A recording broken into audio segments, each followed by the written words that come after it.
Let me just preface this by saying he doesn't think it's his signature civ, but I wholeheartedly disagree. I've watched a lot of Recon, a lot of Avali. Not sure what Avali would consider his best to be, but I think Recon has whipped out his best for this deciding game. He takes to the Abbasids in the third game of this mega random clash. And folks, I'm not kidding when I say the Abbasids is definitely a Recon speciality. I've watched a lot of Abbasid players. I've watched them for a long time. And I gotta give it to him. This guy, the way he plays Abba, top 3 in the game. I wholeheartedly believe that. He has a very impressive approach. For a start, let's break down the player and what he's about. So Baboon, aka Recon, is a defensive player. He'll admit that. He loves playing defensive. He loves to let his opponents whittle themselves away on him and then come out ahead through essentially efficient trading of resources. And what I mean by that is not literally trading resources to the marketplace. I'm talking about units used, right? So when you're defending, you kind of have this flow that maybe allows you to play with less units. So why we saw him do so well in the English, he's very comfortable with the game going later. Recon is a player that thrives on mid-late game.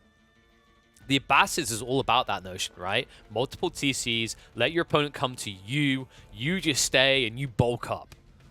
The cool thing, though, about Recon is he knows this civ inside and out, and he knows it so well that I've noticed he started playing alternative routes of it. In fact, we just posted a video on the YouTube side today, check it out if you haven't, where he plays one town center versus the Mongols, and he makes it look damn good. Now, I'm curious to see if we're going to get a similar build. Probably are, because I've noticed a key detail here. It's the lakes. 3 maps in a row fishing has been available. Every time we move into a new water map, Recon is going to look stronger. And the reason he naturally looks so strong here is the cheaper docks for the Abbasids. It allows you to inflate your dock count much quicker than your opponent. In fact, it allows you to contest lakes quicker than your opponents because you're saving 50 wood. That's no joke. It's no small amount either. Well, we've talked a little bit about Recon. We need to now talk about his opponent. Avali whips out the Malians. Malians are not a bad choice on water maps. You can make the early transpo ship play. You can rush with villages.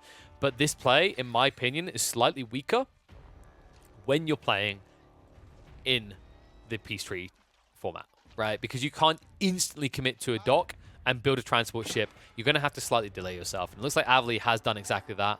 It's gathering the last of the needed wood to try and get in. Look at this. Immediate reaction. Pivot out of Recon. For good reason here. He's going to now mirror this. And, oh, dude. Recon, we talked about your reconnaissance. And he's doing exactly that. Look at the fishing boat play. He's chasing up and down river to see what the villager's going to do. This is important because he wants to see his opponent's dock and then mirror it with a dock drop of his own.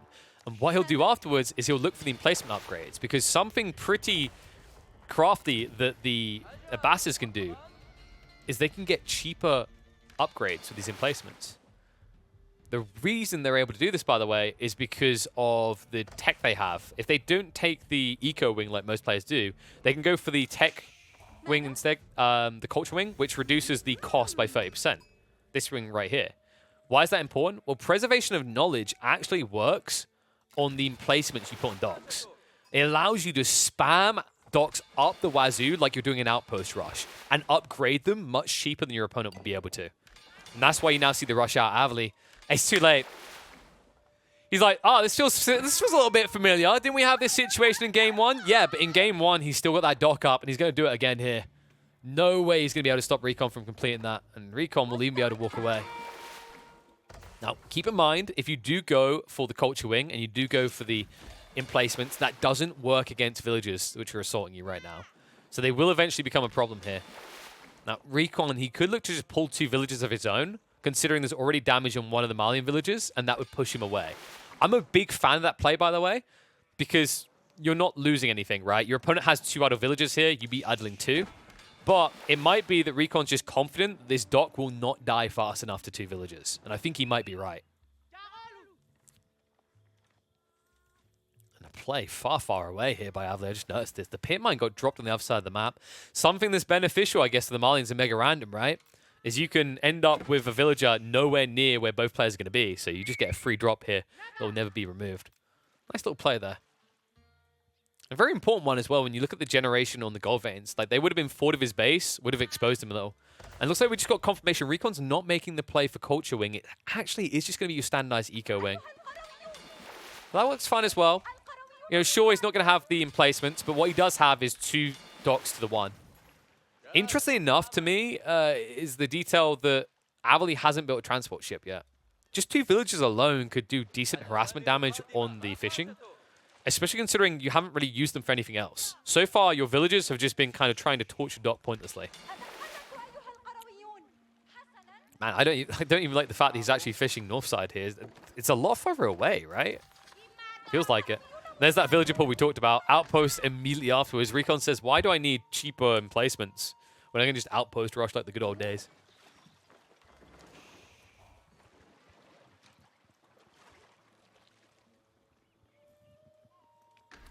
And I honestly, I don't know what Avali's doing with these villages at this point.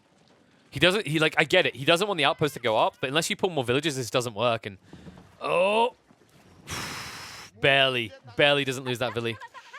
Notice this play, the read by Recon. He brings an additional villager because he knows that his opponent's going to bring more. And now that he sees his opponent has brought this many villies, he'll back off because the transport ship's in play. Avali, I don't even know if he really originally intended for this play. I think he got forced to make this play by the outpost drop. And now Recon will have to go idle. Look to hide in the corners. But tech up's almost complete, remember. So Avali, this play isn't going to work for very long. In 5 seconds, emplacements can be researched, at which stage this transport ship is irrelevant. I mean, you can try this play, but I don't know. I think the fishing just comes up, begins anew. Love the play to instantly push out a Bagler. Problematic. Avali now choosing to rush up the outpost. The other side, though, second ship coming out. So sure, you might shut down one of these docks, but likely you're going to lose access to your own dock in the process. It's just a tough one, right? It's why the Ambassadors are so good on these kind of water hybrid maps, where water is more of a side effort than a full naval investment, because they can just spam more docks than you. And usually, what you've been seeing from these players, at least, is that their popular play is to build outposts to block each other out. So what ends up happening is, as the opponent, the Ambassador player, you're essentially a dock behind. Because if we just turn this into a, I build a new dock because you built an outpost process, every time we go through that lap of doing it to each other, I, as the Ambassador player, have saved an extra 50 wood. Right? So by the time we're going for this dance for the 3rd time, I build a dock for free, essentially. I think that's why you have to realize, like, long term, you just can't play like this. In fact, it's bold that Avali's even trying to utilize the transport ship still. This feels more like paranoia and being backed into a corner. Bagler on one side, Archer ship on the other. I don't think you win that fight if Recon commits. Looks like people are taking lessons on production builds and building enough of them. It's an important element, right? Resources just sitting in your bank are essentially just wasted resources. Oh, the boom ship out is an interesting play. Folks, don't do the demo ship play. I think Recon was hoping to catch the villagers when they got out, but the reason you don't want to do a demo ship play is you have to remember the demo ships do, I think it's 85 damage base, and transport ships have 400 health. It's really, really bad. Looks like Avali is building up another dock. You may be noticing a lack of military ships from Avali, by the way. Let me show you why. We're almost 9 minutes into the game. It's actually crazy how different this game has been on one side and how much same old it's been when you look at game number 2, right? Game number 2, both of them played a hell of a long Dark Age. Avali in this game got forced to play Dark Age long to a disadvantage. Recon is already comfortably in Feudal Age. He's got his fishing online. He's blocked out his opponents. He's got demo ships to now try and deny everything. And this outpost already down to half HP. I don't like this play out of Recon. He keeps making this commitment with demo ships to half health the toll outpost. Best play here would be to drop an explosive down the edge, build a second, and then wrap in to take out the outpost. I love the fact that he's denying more of these docks away, though. And it looks like Avali did finally move to the southern lake. Boomed up quite hard here. Double dock in the area. Nothing defending it, though. So if Recon wants, he could just wrap around with a villager and build up. And I believe He's going to get that info in a sec. Scout moves in, sees what's happening. He spots out the pit mine as well, so that gold source is about to disappear for Avali. Unfortunate as well, because if you look at the numbers, this is when Avali really needs it. Because this is when he wants to try and crack Castle as quickly as possible. But Recon, unrelentless in his pressure.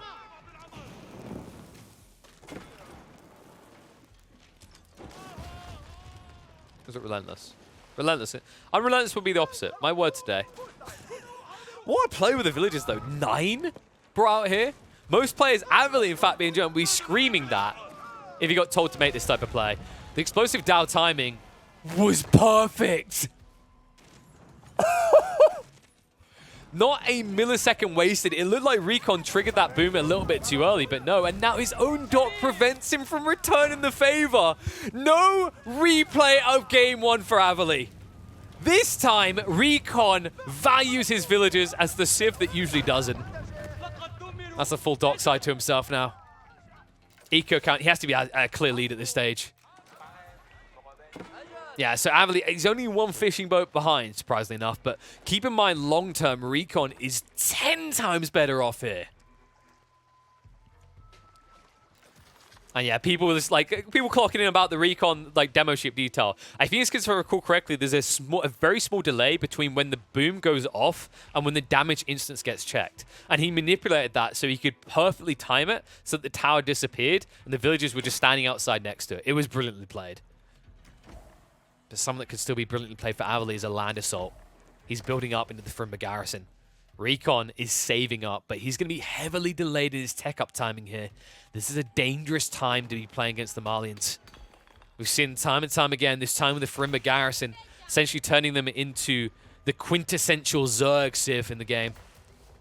Burgrave basically becoming known as a discount for Rimba. Something I never thought I'd hear said of the HRE, but really is that strong of a timing for the Malians. You do need enough gold, though. Keep in mind that one of those areas did get burnt down. Second one is somewhat in the front line, but with the Saharan trade network here, he should be able to build a pit mine here safely. Let's see if he actually goes for it, though. So far, I think he's still only 1 pit mine, right? Yeah, this is a little bit worrisome, actually. I hope he's going to rebuild it right here, right now. Just extra gold for free that you're missing out on.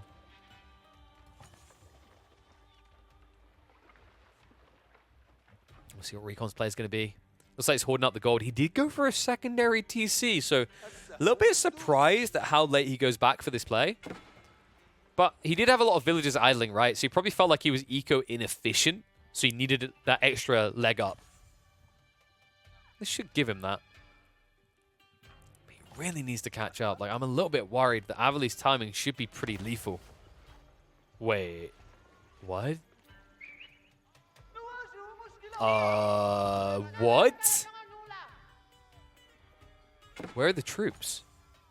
Where are the troops, Avali? Oh my god. Does he know?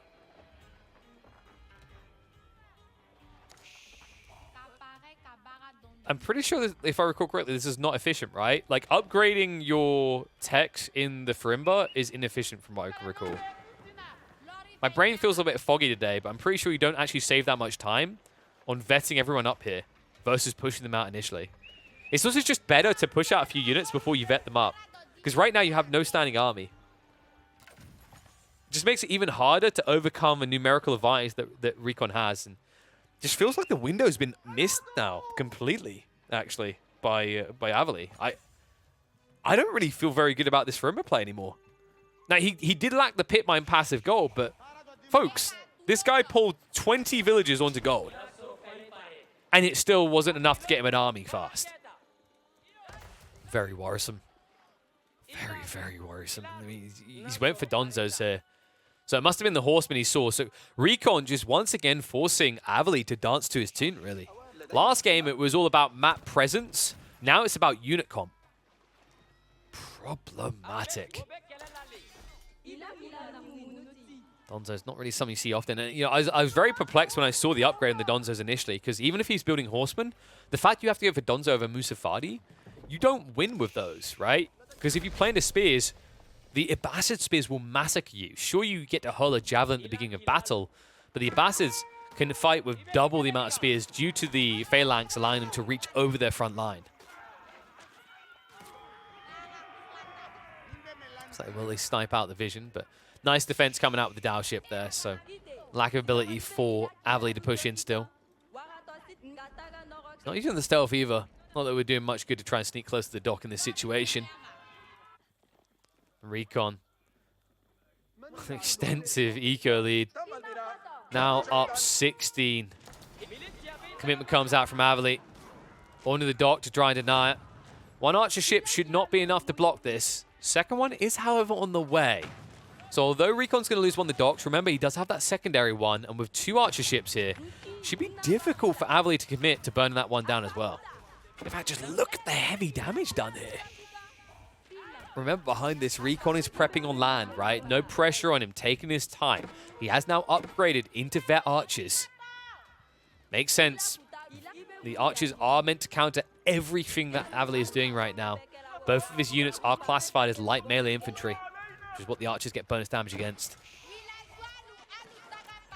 It looks like maybe a recommitment from Avali to get onto water here. Very dangerous one with the archer ship nearby. An archer ship that could easily just turn around and burn you down, and that's exactly what he's going to do. Recon will look to target out the villages to block out the dock. The Bagler has baited the entire army, so dock isn't going down here at all. I feel like Avali's just at a loss in this game now. The Mustafadi warrior count isn't exactly impressive. I think his water source isn't going to last much longer, right? Like, the way he's draining it. Deep water fish will get him, you know, a few more minutes in this game. But you compare it to this lake, there's a reason you want to be back on it, folks. It's the count. The count of deep water fish here is about 4 to the 1 in the Southern Lake. Ay, ay, ay. Recon. Notice that he doesn't commit. I said it before, Recon is a defensive player, right? If he feels like he's going to look better if the game goes later, he'll take that option over ending the game fast. Now, it can be an advantageous way to play. We have also noticed in the past that it can be a weak point that's exploitable. If Avali realizes that Recon doesn't feel a necessity to end the game fast, Avali is going to get an opportunity to play onto the map. And if you get enough Mustafadi warriors and you flood around the base, dive in on several different points, you could kill off most of the eco here. It looks like that's what Avali's doing. Shirkling? I don't know why I'm going Sean Connery, but shirkling like a shark. Called Sheila. Right, that's enough of that. It's also enough of this attempted raid here. Big shout to Slim Stainsy coming through with a sub, by the way. It seems that your ability to find the sub button was successful. Avali's ability to find the raid, unsuccessful. So a mixed day of results. Remember, folks, I can't control when ads come up, so if you don't want to get ads, which I'm sure this is the perfect time when one would play on a YouTube video for this later on when it's uploaded, make sure you're subscribed. Twitch Prime, Twitch Prime, Twitch Prime. Does give you access to some banging emotes as well, which I'm sure Slim Stainsy is about to show off. Well, I'm interested in his Recon about to show off his military skill here. Make Avali military schooled. Mango. It's going to be a freebie, though. Slow response coming out from Recon there, but remember, that's because of the active stealth. It's a little bit hard to see in observer mode. I'm hoping they're going to change this. If the dev finds this, the perfect way to make stealth work is that you change units to 50% transparency, or like 60%. That way, from an observing perspective, I know what the hell's going on. Treb's now in play. I mean, this keep seems really good, but I feel like you're just too close to the base of the Abbasids for it. The sad part is that Avali had no choice but to make this keep. I also think this wall is helping Recon. So the problem with this wall, folks, is by putting this wall up, you can't now snipe out the Treb with a Springald. Because they'd have to go around. Remember, this was a popular strategy several months ago, especially on Hy-Vee, where players would build wall after wall, especially the Delhi, and they'd place the Trebs behind the wall so they couldn't be anti-sieged. It's actually weird that he's making this play. Like, the more he does it, the more I kind of grimace a bit. Trying to avoid using the word cringe in 2023, but it does feel a bit cringy. Yeah, okay, it's... is what I thought. He's trying to snipe out Trebs with trebuchets. Burning a lot of stone to keep this castle alive as well. It's problematic. I mean, the moment Recon sees the health on this Treb, he just pulls one villager. All your efforts are dead. And there it is. Doesn't just pull one, pulls 5. Now you're running out of stone. Meanwhile, raid on the south side has drawn the attention of the main Malian army. All is clean them up, but it's just a cheap contingent of spears. Drawn attention away from the front line. A front line that Avali is no doubt losing. Now the Rams come into play. Rams, remember, they get bonus damage against walls. We don't see them in action against them often, but it's a damn good unit for, as you can see, instead of doing 200 damage per strike, you do 400 damage. Now the crafty play here, and we'll see if Recon does it, is if he deletes the wall, if he destroys this wall here with the Rams, he can take his archers and put them up on the wall. If he does that, the Trebs have to move away, the villager line harvesting wood has to move away, and you don't have an easy access point for wood afterwards. Like, you have to run further away from your main base. We'll see if he wants to. This time being, Rams are just going to shuffle in towards the keep. We'll meet a bunch of Musafadi warriors that should take them out fast, but this is the moment to go. If Recon gets on that wall, he'll be unstoppable. Push forward. Archers say we don't need the wall. We just need to take a few heads. And the Rams, they baited them so far away. Recon completely dragged Avali out of position here. Gave him access through the breach, and the follow-up wave is now in, which means that now the cavalry can ride in onto the trebuchets and take them out. Castle's soon to fall. This game is looking all but done. Eco count is almost a 2-to-1 advantage. Military is 0 for Avali. And that's enough to convince him it's done. GG will get called. Avali goes out. Recon continues through to the next round.